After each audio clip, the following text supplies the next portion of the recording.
आचार्यवर्य श्री श्रीजी श्री व्रजराज शरण देवाचार्य जी। परिचय। आचार्य प्रवर श्री निम्बारक शरण देवाचार्य जी श्री श्रीजी महाराज के पश्चात आपके ही परम कृपा पात्र श्री व्रजराज शरण देवाचार्य जी महाराज ने श्री निम्बारकाचार्य पीठ को सुशोभित किया। विक्रम संवत 1897 से विक्रम संवत 1900 तक आप श्री आचार्य पीठासीन रहे। आपका अद्भुत वैदुष्य एवं दिव्य प्रभाव से आचार्य पीठ का सर्वतोमुखी विकास हुआ। आपका आविर्भाव राजस्थान में जयपुर से कुछ ही दूरवर्ती सीकर नगर के क्षेत्र में परम प्रख्यात लोहारगल तीर्थ के समीप सराय ग्राम में पवित्र गौड़ विप्रकुल में हुआ। आचार्य वर्य श्री व्रजराज शरण देवाचार्य जी श्री श्रीजी महाराज श्री वृंदावन निम्बग्राम नारटीला मथुरा में एवं जयपुर में विशेषतः विराजकर संप्रदाय तथा आचार्य पीठ की श्रीवृद्धि की, जिसमें आप अग्रगण्य थे। आचार्य श्री के प्रति जयपुर, जोधपुर, बीकानेर, किशनगढ़, बूंदी आदि राज्यों के राजा महाराजाओं की अपार निष्ठा थी। उनकी सश्रद्ध प्रार्थना पर आप श्री का उनके यहाँ राज सम्मान, राज वैभव के साथ पदार्पण होता रहता था। श्री संकालिक संसेव्य भगवान श्री सर्वेश्वर की सेवा सहित आपने अनेक धामों तीर्थों की सुंदर यात्राएं की। अनेक श्रद्धावान भगवत भक्तों के यहाँ पर आपका उनके भक्तिपूर्ण भावना के अनुसार पधारना होता रहता था। श्रीमद् भागवत का नित्य स्वाध्याय और उसके मधुर प्रवचन से भावुक भक्तजन भाव विभोर हो जाते थे।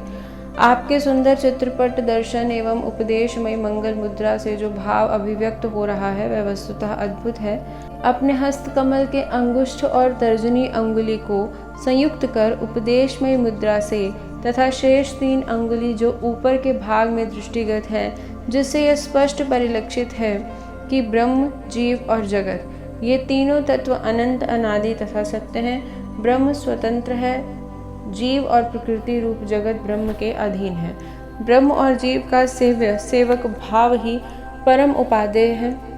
वस्तुतः आचार्य वर्य का यह दिव्य स्वरूप परम मंगलकारी है। ये दया के सागर थे और प्रभु के स्मरण को ही सब व्याधियों की औषधि बताया करते थे। चारों ओर निराश होकर मनुष्य इनकी शरण में आया करते थे और इनके पारस्तुल्य कर का पावन स्पर्श पाकर कृतार्थ हो जाया करते थे। एक दिन एक वैश्य आपके पास आकर उपस्थित हुआ। वह संपत्तिशाली होते हुए भी बड़ा दुखी था। साधु ब्राह्मणों की सेवा करता था, मंदिर में दर्शन करने आता था, फिर भी उसका मन बड़ा अशांत रहता था। सर्वदा हृदय में अशुभ आशंकाएं पैदा होती रहती थीं।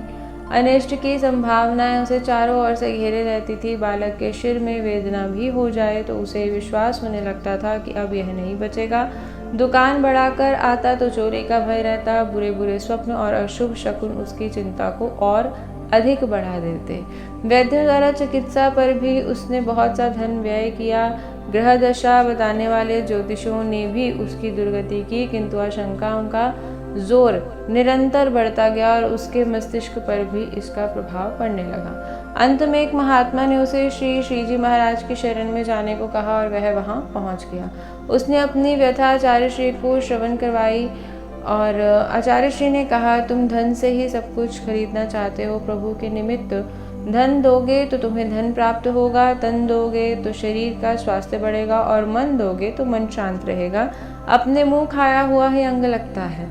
तुम दूसरों से कार्य करवाकर फल स्वयं लेना चाहते हो।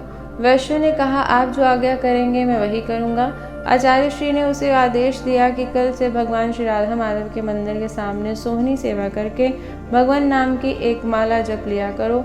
वैश्य ने उसी दिन से यह प्रभु सेवा और भजन का व्रत धारण कर लिया और उसके मन की अशांति और आशंकाएं सदा सर्वदा के लिए मिट गई। आपकी भी संस्कृत रचनाओं में श्री सर्वेश्वर प्रणति पद्यावली नामक स्तोत्र बड़ा ही सुललित और भावपूर्ण है।